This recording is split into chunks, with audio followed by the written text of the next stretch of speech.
right. I think this is where Boyan does his intro, his welcome. Action. Welcome, November Project, the show. Yet another episode with our special guest, Tonieh Welland. Welcome, Tonieh. I want to get this one thing out of the way right out of the gates, which is Brogan and I. I'm 6'4", BG 6'6". We're big white dudes. We take up a lot of frame space in this screen, but we also do take physically a lot of space. And we want to acknowledge, Tonieh, your identities, and we want to make sure that everything that we record and everything that we're doing and saying, we're mostly listening. We're asking you questions, and then we're just shutting up and listening, because we don't want this to turn into two white dudes suppressing conversations of Black women. So I want to put that right out of the gates and acknowledge it. And I appreciate that acknowledgement very much. Yeah, I mean, Boyan, you were going to tap out of this conversation just so that it would be no, for real, just so it could be a one-on-one. And we just brought that up with Tonieh, and I think she wanted both of us on. I think that's what you said. I do want both of you on. I do. I think that one thing we all have in common, because it's certainly not height or melanin or our XY chromosomes, but one thing we do all have in common is big personalities. And so I appreciate that. And I think I have discussed with you on multiple occasions, not just today, that I'm a talker. So I will not feel suppressed if we have to move along. I'll just feel like you're, in the back of the room with that, 5-second warning. Like this is a TED Talk, and you have only 12 minutes. Yeah, totally. No, it's like the acceptance speech. Like the lights just start to flash, the music's playing. So Tonieh, you showed up to November Project in April 2014. You just, not that I remember, you just told me that before the show. April 2014. Meb won the marathon that year in Boston. Big deal. First American in a long time. And then you're a mom of 3 kids. You're a runner. You belong to multiple different run groups. You're in Milwaukee, Wisconsin. And you were one of the 8 stories that was the story was profiled in Showing Up, the documentary that was put out in 2016. You've been a longtime friend, a longtime builder of community. Is there anything in the intro that I missed? You're a lot of things. Like a lot of people, you have a lot of different hats or identities. Yesterday, I told the construction workers outside that I was the Black Martha Stewart. They accepted it willingly because I came out with a tray and lemonade and sliced up lemons and cookies because I was trying to manipulate them into doing more work for me. The first question I want to ask you about, especially with what you're doing, and we'll get to the workout that you're doing tomorrow, Friday, is Juneteenth. I consider myself pretty educated American male, and I am embarrassed to have just learned about this holiday.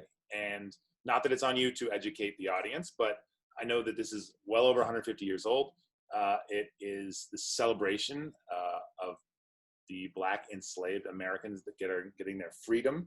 You can tell I'm like getting nervous as I'm trying to get it right. This is a very common thing these days, to stumble and fearfully try and get it right. Excited that you're going to be leading this workout on Friday, but I was wondering if you could talk from your perspective about what this holiday means to you. Okay, good intro, good lead. How did I do? Good. You did great.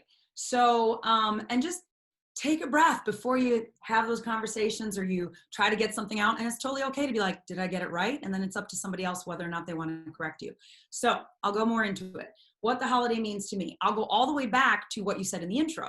Came to November Project in April of 2014. Total accident. I ran with a partner and we ran upon the workout, and they invited us to come back, and we've been coming back for 6 years. What's important about that and how it relates to Juneteenth is because where Milwaukee used to meet for November Project was at the War Memorial. And at the War Memorial, there is a statue of Abraham Lincoln. And on that plaque, it says, the Great Emancipator. So many of my November Project Milwaukee family should not really have an excuse to not know what the Emancipation Proclamation is and what the Great Emancipator is and what Juneteenth Day is, because we met there every single Wednesday for a long time. And so on that plaque, it says, this too shall pass, the Great Emancipator. And emancipation actually happened in 1863. So in January of 1863, Lincoln writes the Emancipation Proclamation. A lot of people think like that was to free slavery. It wasn't. It's mistakenly, and why it's such a complicated history, and we'll get to that answer of why you're just learning about it now. It's complicated because he didn't really believe that slavery should be ended, but rather wanted to preserve the Union. So like that bears repeating. The Emancipation Proclamation was really a way of preserving the Union. So we had the Confederacy, the Union, people who had seceded from the Union, and they wanted to reunite the country again, and the Emancipation Proclamation was more important in terms of preserving that. I skip forward. It's 1865, Juneteenth. What happened? 2,000 troops head to Galveston, Texas to make the announcement and preserve the peace, because when you suddenly tell 200,000 people who have been stolen from their homelands and have lived here as slaves and do not have freedom, that they are suddenly free, they had to bring in the US troops to do that, because it took 2 years. So it's January 1863, 2 years before that message. Can you imagine? It's like 22 seconds with Instagram, with notifications on our phones these days. We can't fathom it taking 2 years for that message to reach. So the Emancipation Proclamation, Juneteenth Day is a combination between June 19th, right? You get it? So for me, how it connects to November Project is like we met there. And without dragging my very good, also tall, also white friend into this, DG, your brother, it's probably like my third or fourth November Project. And we're meeting and we're like jumping up, right? I used to actually be able to jump up onto the step of the Lincoln statue. And I look at him towards the end of the workout and I was like, DG, where are all the Black people? And he starts laughing, like nervous laugh, nervous DG laugh. But like, I'm like, no, dude, seriously, where are all the Black people? Like I'm looking around, I'm like, how am I the only Black person here? Like this cannot be. I led a group called Black Girls Run. I was one of the run captains, kind of a couch to 5K project to get more Black women running. And so it really bothered me. And I'm thinking, okay, well, and then there were like some excuses. Well, like a lot of this recruitment because of, people being at the college level or in the dental school or my wife or the people that we know. And it's like, oh, okay. So basically, because this is a word of mouth thing and an online thing and a recruitment thing, if the people that are coming don't have Black friends to invite, well, then certainly Black friends aren't going to show up. So DG put it on me, and rightfully so. Okay, you bring the people. So I did. And I showed up with my Black friends from Black Girls from Black Girls Run, and invited everyone I knew, because I was like, this is my jam. These are my people. They're positive. They're hugging. They're high fiving. They're screaming. They're singing. It's like camp, but at 6 a.m. So all that aside, we come forward to where we are now. And Deej is an amazing recruiter and an amazing leader, and really pushed people to recruit. But I think that from where I stood, meeting at the statue of the great emancipator and asking that question, where are all the Black people, is why you're here today and haven't learned about Juneteenth. Because we have had conversations, we don't really learn the real history of the people's history of the United States, as we say, the original American sin, as we say, in school. And there are legislators throughout time that have worked very hard at keeping the true history out of the history books, to keep a positive image of America's history, because it is such a stain on America's history to have 400 years of slavery. So yeah, it's complicated, but sometimes people don't know the truth. Sometimes they learn so little, and then that gets watered down even more when they become teachers. So I would say it's not surprising that you are a man in your 30s growing up in the United States, growing up in Madison, Wisconsin, never having learned about that, because there were a lot of things that I had to learn and unlearn, even though my mother is from Liberia, and even though I am a mixed race person who became an educator in this country, and I still didn't learn things until college and well beyond college. Obviously, you have experience in education. You also, as BG said, you're a mom of the kids that are in school. So what is the miss from the educational perspective here? As a parent of two toddlers that will be going through school education, what can I do? And what do you see the problem is, and what can we do to channel it or fix it?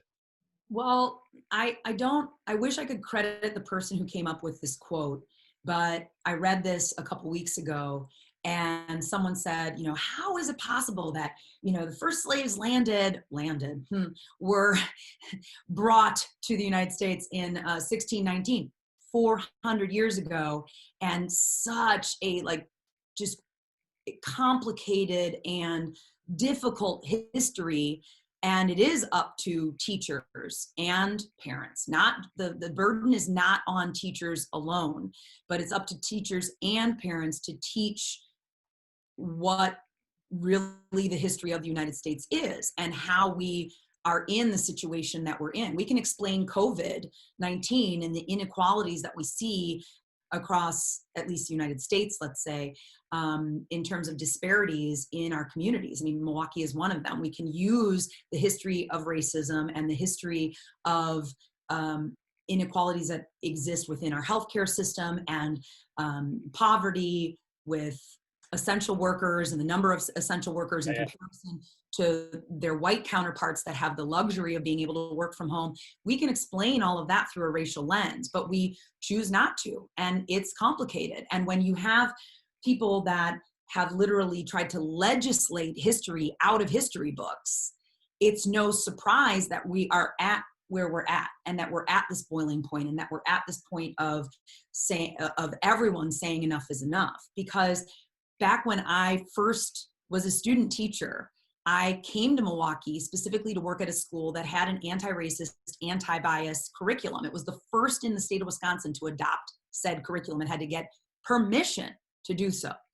And so one of the exercises that my brilliant co-teacher or lead teacher, Bob Peterson, taught was giving the kids a quantifiable way to see themselves in the history books. So he got out the rulers and all the kids got out the measuring tape, and they had to open up the textbook, of which we really didn't use, and they had to measure the number of centimeters and inches of white male history as compared to those of women and Native Americans and Black people and Latinos and Tainos and such. And so I don't have enough room, maybe you guys do, being 6'4" and 6'6", I don't have enough room to take the tape measure and how it wrapped around the classroom several times and how it was less than 1 foot. So I have a classroom of 27 kids, of which there are 2 white students, maybe 3 at that time. And how do you tell all those faces you're not represented here?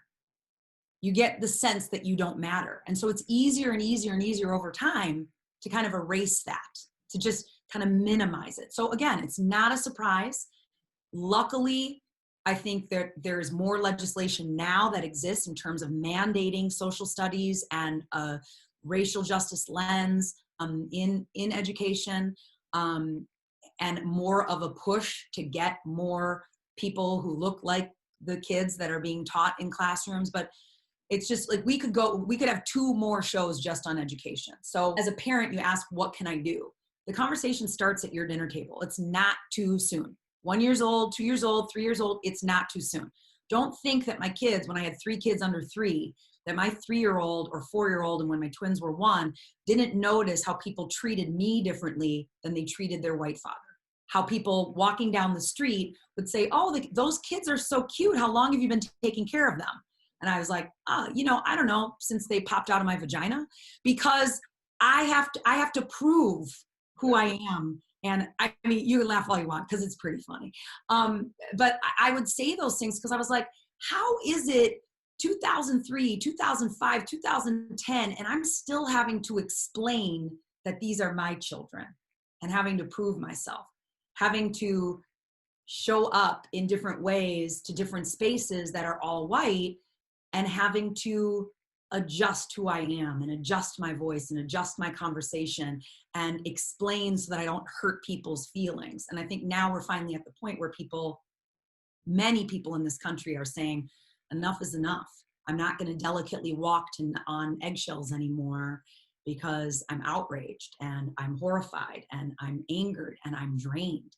It's exhausting just living in this skin. as a parent, your conversation, your work, the most important work you will do is having conversations about your own heritage and history, and then having conversations about what it means to be an American, what the privilege that your children may have living in their skin as opposed to others, and what our responsibility is. Because we can think we're good human beings and we're kind and good humans, and we want to teach our children compassion, and we think that love is the most important thing. As long as my kid is taught to love and that we are all equal, everything will be okay.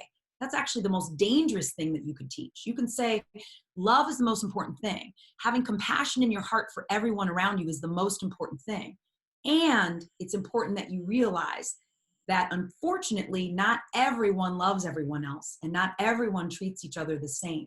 And then give them the opportunities to talk about that, and read them stories and read them books and let them listen to different music from different cultures, not just Black culture, obviously, but from all different cultures, so that they can have a multicultural perspective. And then what you're doing is not just not being a racist, you're being anti-racist, because you're taking action as parents, as adults, in being more than kind and compassionate and loving and equal. But you're pointing out that equality is not what we think it is, and why equity is so important, and equity being a step to justice, and justice being the action. So I just got goosebumps.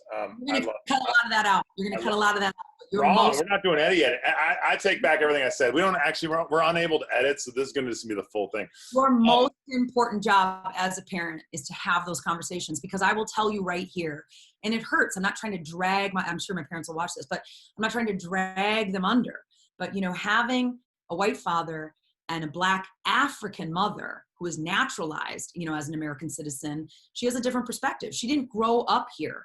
She knew about racism, and clearly, once people were emancipated, what do you think happened? Monroe was like, maybe they have nowhere to go and they have no land. Maybe we should send them back. So they all were sent back, not all, but there was a movement to get Black freed slaves back to the West African coast, from where my mother hails, and that was called Liberia, the liberation of the slaves.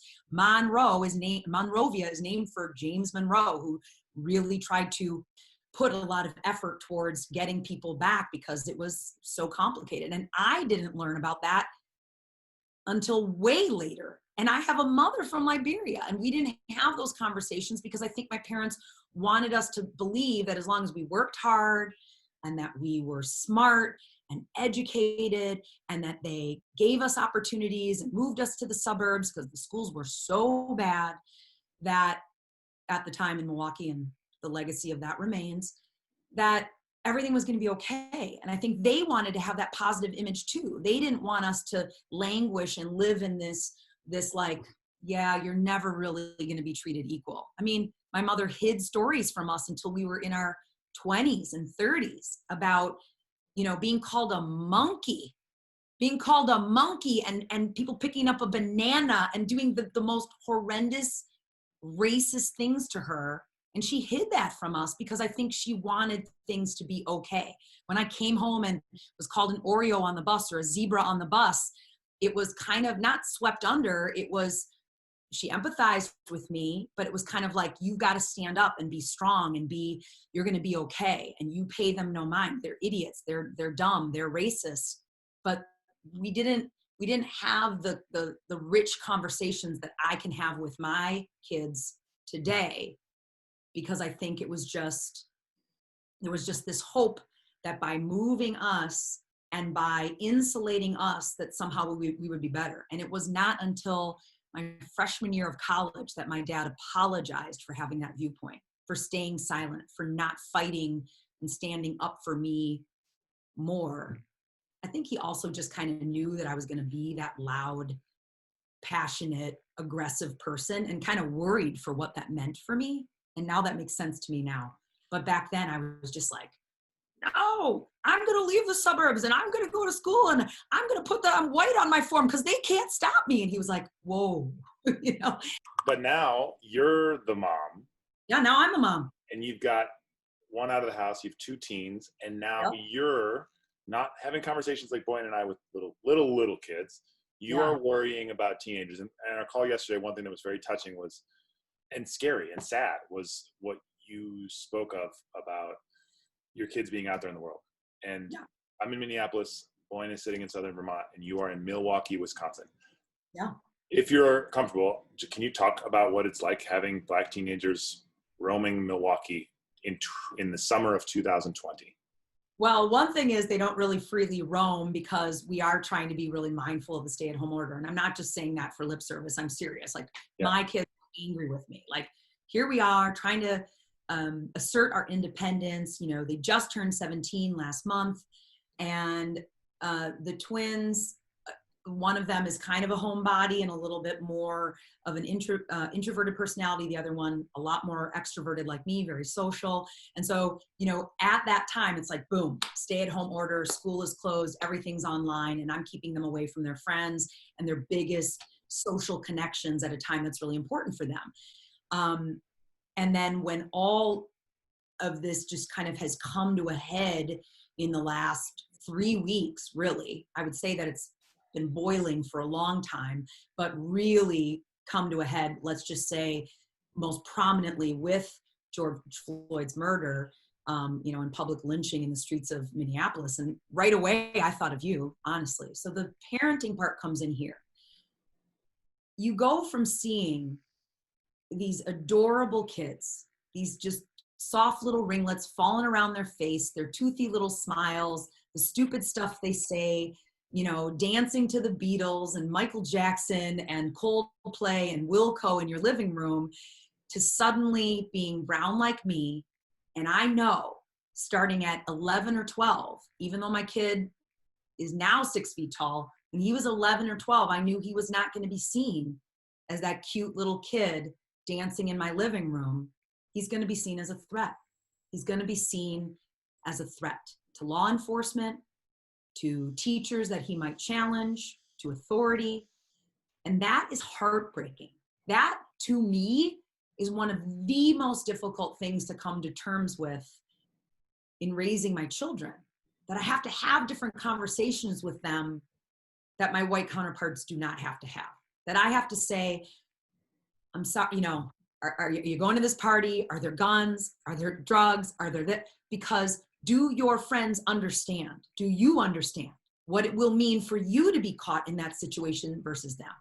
Their father wrote a book. I'm not going to name it. He doesn't need more, you know, Amazon sales. Well, maybe he does, but he wrote a book in which he talks about when he was younger being caught and the police driving him to his parents' door because they knew he's this good kid growing up in the Milwaukee suburb.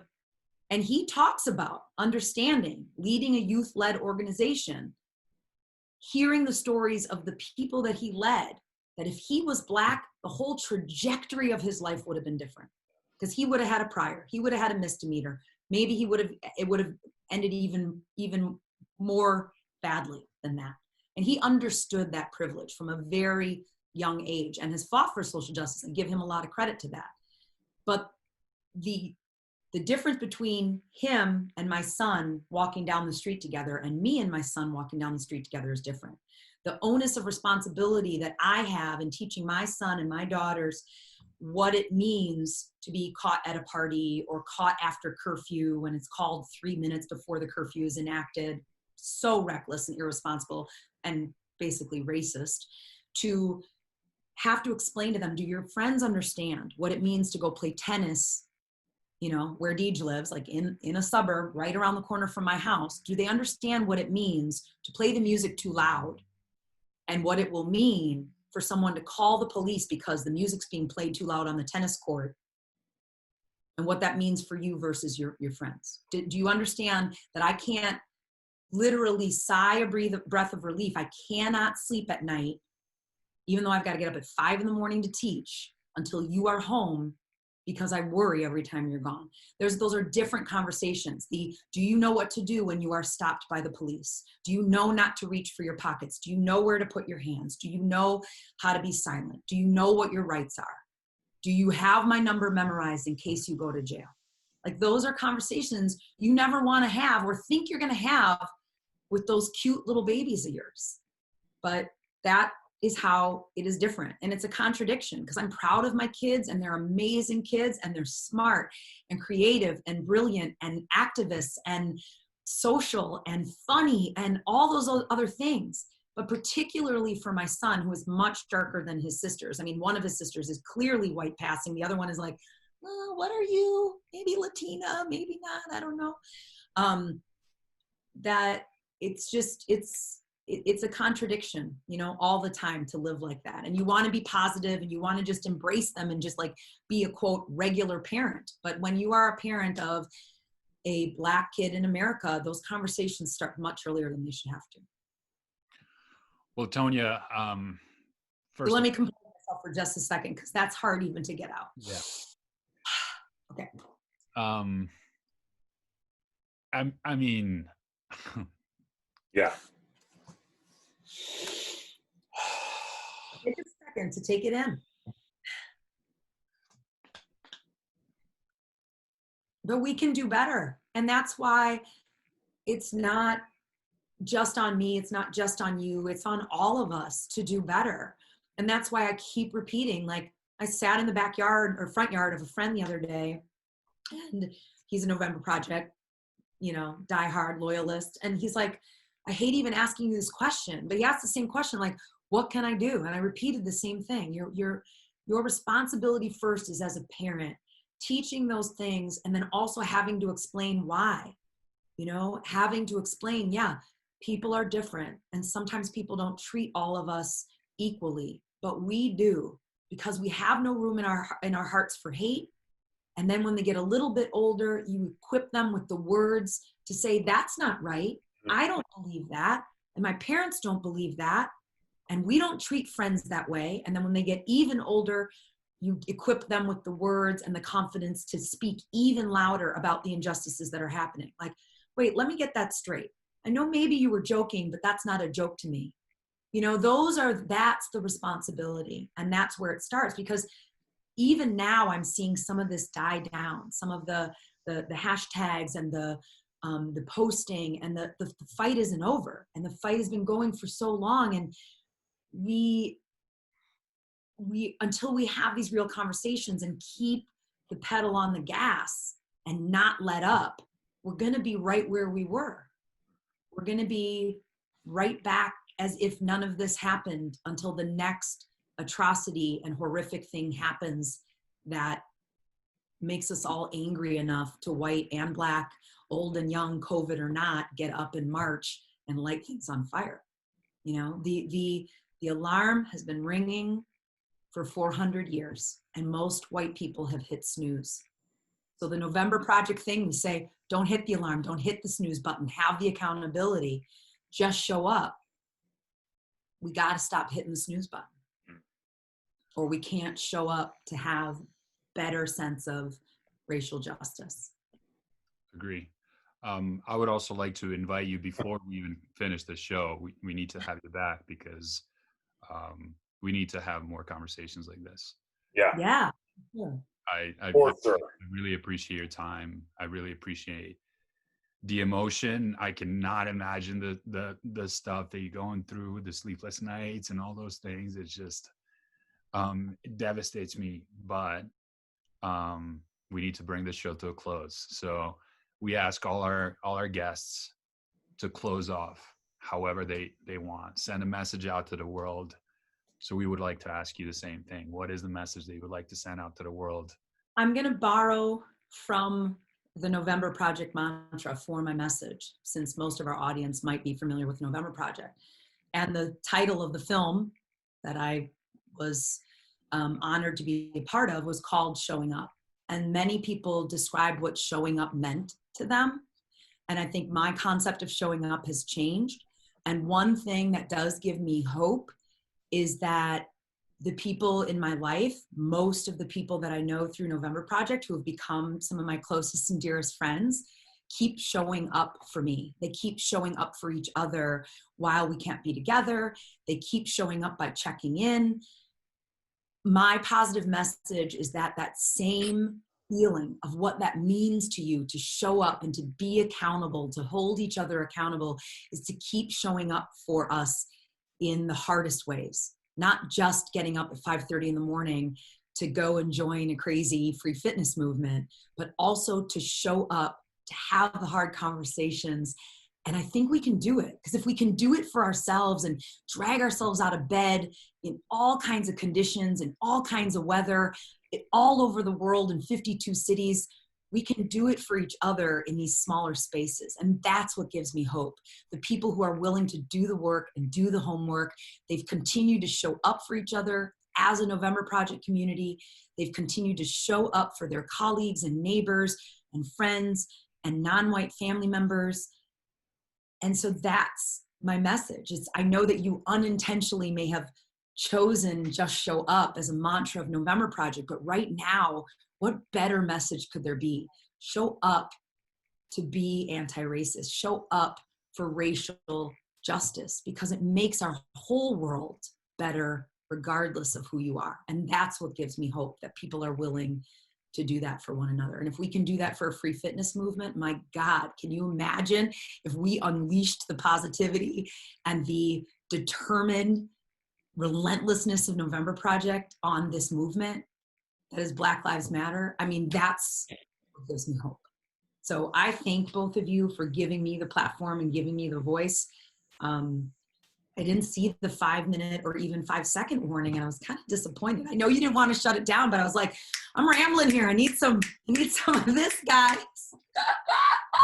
So the other thing that I want to say is that I want to bring a little bit more levity back, because that's the other thing that I'm trying to do, is just to find, the things that make me laugh every day. And so even having these like difficult conversations with Roger in Milwaukee, with Rogan, with Deej, with so many people, I so appreciate that there's still these like little moments of levity, and like I grab onto them and just hold on. So thank you for continuing to do that. Not everything has to be somber all the time. We can't sustain that. So just keep showing up. So